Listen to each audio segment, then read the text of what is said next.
Total Smith here. Make sure y'all subscribe to my boy Downtown Deuce ASAP. Come on, man. This is the third or fourth straight game I can remember now where JD has not just shot a crazy percentage from the field, but where he's had a Paul Reed kind of game, where he has more points than minutes. 23 points in 21 minutes is just madness. It's madness. And once again, he's doing it without K being available. So for everybody who said that he can only score out of the pick and roll, or, Cade is the only guy who can go get his own shot, well, now JD is showing, with the help still of a Dennis Jenkins to set him up, right? But there are oftentimes, when he's just going and getting it by himself, and they're just dumping it down because he's deciding, I'm bigger than y'all, I'm stronger than y'all, and y'all are food. That takes a mindset, because you're getting slapped across the wrist and the shoulder and the back and all these different things over and over again, right? But he's still committing to doing it. So I hope this is going to silence some of those naysayers, because the way he's playing right now. So look, here's the thing. JD isn't the tallest guy in the world, right? He's 6'10", but most nights he has a strength advantage. Strength advantage for sure. It seems and feels like he is bigger than 6'10", right? Because of how he plays. He plays so much bigger than 6'10" because he's so big and strong and physical. That's what makes it hard. That's what makes it hard for guys to defend him. When the Pistons played the Warriors last time, Kristaps wasn't available, but it didn't really make a difference. It's kind of like the Wizards. The first time Alex Sarr didn't play, JD dominated, right? Last game he did play, JD dominated. Same thing with the Warriors. Last time Kristaps didn't play, JD dominated. Kristaps played, JD down. So, and both of those guys are taller than him. Both of those guys are 7 feet at least. But once again, it doesn't matter because JD is 6'10", uses his strength to his advantage. He's stronger than those guys. He can move those guys out the way, man. And they can't, he's either going to get you in foul trouble or he's going to put you in the rim. It's crazy. Like, Kristaps wasn't even really noticeable when it came to guarding JD, even though Kristaps is 4 or 5 inches taller than JD. He's not known for his strength, is Kristaps Porzingis. He's known for being a finesse guy. He's tall and athletic. You could probably play him as small forward if you wanted to in some situations, right? But he's just not strong. And his body really can't hold up to that physicality. So the best way to attack him is much how you want to attack Alex Sarr, much how you want to attack a Wemby even, is put your body into him and go into his chest. Take out his ability to get vertical and go into him. Force him back. Don't try to go around him. Don't try to go over top of him. Go through him. That's how you do it. And for him to have that physicality and Claire to have the finesse to go with it makes it very hard for him to guard. Because now you don't know what he's going to do when he catches the ball. Is he going to try to go through me? Should I stand my ground? And because you've seen so many times where he actually, when guys try to draw a charge, he goes to the Euro and goes right around them. Because in the previous play, he went through them. So they're trying to draw a charge. So now he knows they're trying to draw a charge because of what he did last time. Oh, finesse, layup, left hand. So that makes it hard to guard. When you are as physical as he is and strong, and you've got the finesse and skills to go with it, not only is it take a toll on your body, it takes a toll on your mind because you don't know what he's going to do. You're bracing like an overbite for him to try to go through you when he goes around you. That's tough. How do you stop that? And he's 22 years old. And people are asking if we should give him the bag. I don't think you guys realize how talented this dude is, man. I won't say everybody, but a lot of people still don't realize how talented JD is, man. And I think we got to have a real conversation about this because quiet as kept, Jalen Duren, guys, is becoming unstoppable. It's extremely early, but y'all know me. I go off what I see. With Cade out, bro, like JD has turned into, for those who have seen Titans, remember the Titans with Denzel Washington. Remember when quarterback got hurt, broke his hand, and then Sonny came into the game with the blonde hair, white boy with the blonde hair, came into the game. Why y'all stressed out? I got this, bro. He's hurt, but we good. I got it. And went on to dominate that game, right? In a bunch of games after that, in the starting quarterback's absence. That's what we saw, right? I know the Pistons haven't played the toughest teams as of late, right? We got to keep it in perspective. I understand that. But the thing that stuck out for me is that he made Draymond Green, even still at this stage, at this age, is still a top post defender. Made him look helpless at times, where he couldn't do anything. And Greg Kelser made a great point on a particular play one thing that he said in this game was when JD had Draymond in the post, right? And he backed him down, went over the top and scored. Got an N1. We all know how much Draymond Green likes to have conversations with officials, right? Conversations, we'll leave it at that. It's when you see an and one on Draymond Green in the post, and all he does is grab the ball as it comes through and slam it down, that's how you know he knew it was a foul and he couldn't do anything about it.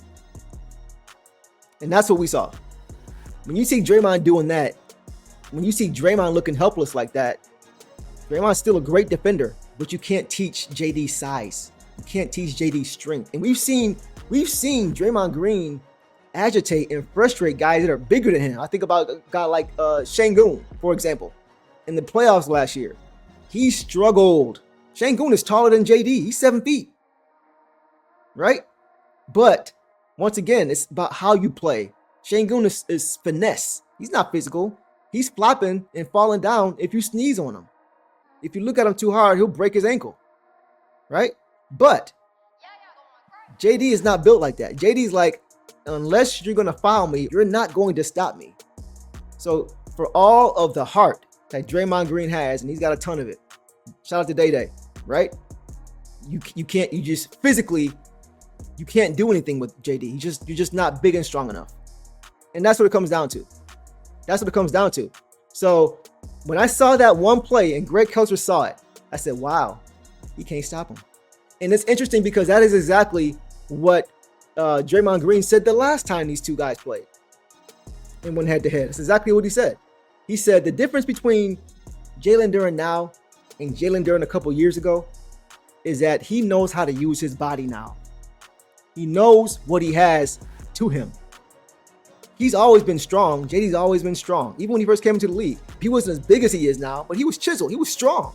Y'all saw that clip of him when he was in middle school? He's always been a man-child. It's about understanding how to use his body. And now he understands that. That's why Draymond Green can't do anything now, because JD's figured out all the tricks. It just comes down to, I'm bigger than you. You can't really do anything. And that's what we saw. That's why Draymond Green said that last post game when the Pistons beat him earlier this year. He said he's figured it out. He said he's never been a bad player. He's always had talent. He said, but now he knows how to use that talent and use his strengths to his advantages. It's funny because when he first came into the league, what was he, 18? He was young as hell. He didn't know how to use his strength. They would ask me and Loon, yo, what about Jalen Duren? And I'm like, yo, he's strong as hell, but he don't really know how to use it. Probably typical for an 18-year-old. Growing into your body, he came into the NBA with a grown man body. Now, he knows how to use it. It's night and day on the physicality that he plays with now, as opposed to when he first came into the league. He's handling the ball more, he's making plays, but the biggest difference is he uses his body now. You have a body like he have, and you learn to use it. It's a weapon. It wasn't like you were saying he was soft. You knew he wasn't soft. He just didn't know how to use the strength. Now, he knows how to use the strength. It's no surprise he's going to be an all-star this year because he's learned those things. And give credit to him for doing the work. You give credit to their coaching staff for putting the work in with him and helping him improve. But he's an all-star for sure, no questions asked. And once again, you got to give credit to JB Bickerstaff. He helped mold JD into the player that he is now. He helped him understand how to use his body. He helped him understand how to get as close to his ceiling as possible at the old, ripe age of 22 years old. Right? So all those things go into it. But once again, that just takes me back to what I was saying, guys. When I see stuff like that from that type of quality defender, smart defender in the Draymond Green, saying things like that and not being able to do anything with JD in the post, says a lot. And more importantly, guys, I won't even say more importantly, but I will say this too. I got to see it consistently. I'm just saying I see it. I'm seeing flashes now that this guy eventually could have number one option potential. It's been a long time since we've had two guys on one team at those two positions that were a 1-2 punch that could on any given night be the number one because of how dominant and how skilled they are. But I'm starting to see flashes already. Not saying he's there yet, but at 22 and what he's doing now, I'm seeing flashes of him potentially being able to be that level player. And if you guys remember, before the season started, I said that JD was going to be an all-star this year. And he was. I saw the raw ability. I just knew it had to be crafted. He had too many skills. He was too good. He was too talented. He would have so many flashes where it's like, where in the world did that come from? When I first saw him in that first summer league game, I didn't watch him in college. I was so exhausted of watching college because I was so tired of being high in the lottery. And I saw the first play with him and Jaden Ivey, that lob, and I was like, well, this boy got bunnies. And from there, I just saw more and more flashes and flashes and flashes. And I would see lazy play at times. It's like, bro, I know you got more in you. What's going on? And I just thought, after what I saw him do last year, as far as being a player that by his own account was soft to start the season, you see that frustrating player slowly evolve and get better. The same way JB says he want to see the team get better month over month. I saw JD getting better month over month last year. I saw it, and I knew it was just the beginning. And once I heard him say JB's working with him and has been working with him, I thought coming into this year that he was going to be a player who dramatically improved. And that's exactly what he did. So I'm happy to see it. I think he's just scratching the surface. It's crazy how good this dude can be. I don't think people really realize how good he really can be. I'm as high on him now as I've ever been. I really am. And he's just scratching the surface. I did not, though, guys, expect to see what I'm seeing from him now. That was on my radar for next year. I thought he was going to be a good all-star player. Like maybe the guy, 9th, 10th guy off the bench, all-star game kind of thing. Just good enough to be there. Good enough to be there. But not one of those guys who was like, man, this dude might be best center in the league or something. Like you know what I mean? Or top 3 in the league, whatever. But what he's doing now is way ahead of schedule for me. I saw this next year. I didn't see this year. Not at this level. Not this soon. And now, guys, last thing. He's knocking down his free throws. To start last year, he was shooting 58% early from the line. And for a stretch, not the rest of the season, but for a stretch of, I think, a month and a half, he flipped that 5'8" to 8'5" and was shooting 85%. Net wasn't moving. Like just knocking him down. I've seen him plenty of times in pregame warmups at LTA, free throw line, just knocking him down. I'm sure if you've been there, you've seen it, right? Just knocking him down, showing the ability to be able to do it. And that is so important. That is so important because once he starts, guys, to get more and more respect around the league, guess what? He's going to be living at that free throw line. He's going to be living there. We're seeing already now that he's kind of imposing his will and just saying, give me the ball. I got 2 guys. I don't care. Give me the ball. Now that he's doing that more, and now that he is an all-star, and now that he is getting better and putting up 30-point games and career-high 36-point games without Cade, he's going to get more respect. And he's going to find himself at the line a lot more. And he's knocking him down. 7 for 9 again. I think last game he was 8 for 10. I want to see him get to 80%. I was saying before, I've said, I think maybe last year, that I think he can be an 80% free throw shooter. I've seen him do it. I know he can do it. I think that should be a goal that he strives for. I know that's high for a big man, but he's got touch. It's not like asking, who I like, Dwight Howard to shoot 80%. He just didn't have the natural touch to shoot. Or even Shaq didn't have the natural touch to shoot that consistently. JD's got touch, man. Like I've said before, he reminds me a lot of Jermaine O'Neal. As far as just having a full package, being able to do everything as a big man, being able to score. The only thing that's missing is the consistent 15-footer. The touch is there. He can do it. It's not like some guys where, regardless of how many, if you can shoot 700 shots a day, but you're just not going to get that much better. Your ceiling is low when it comes to shooting. It ain't that. Once he continues to do it, he's going to get better. I'm starting that conversation. I'm starting that conversation now. If it doesn't happen, and if it tails the other way, I'll be the first one to do it. Y'all know me. I'll be the first one to call it out. But I do think, and this is looking out years, so if you guys even remember, you can remind me. But I see Jalen Duren having the ability at some point, the skill and ability to be a number 1 when needed. Not saying he should ever be the number 1. I still think he should be at least, right now, I'm okay with him being number 3 and having a number 2 and the number 1. Is he good enough to be a number 2? Probably. Do I want to rely on that with him at 22 when I'm trying to win a championship? Not yet.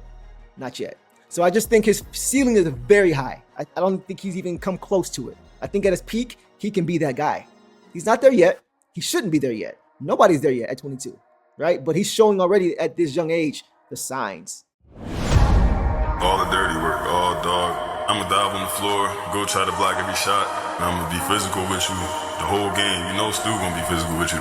When you think of the Pistons, you think just hard work and just gritty basketball.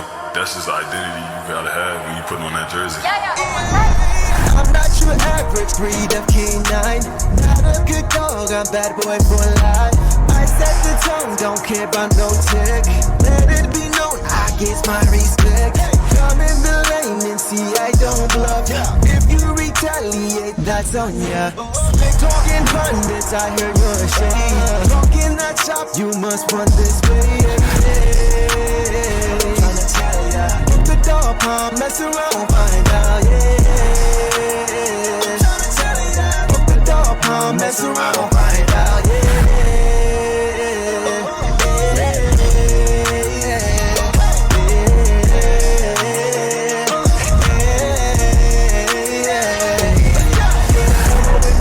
For some barbecue sauce, boy, you better cough a hill, cause I'm like that. When you're real for some barbecue sauce, boy, you better cough a hill, cause I'm like that.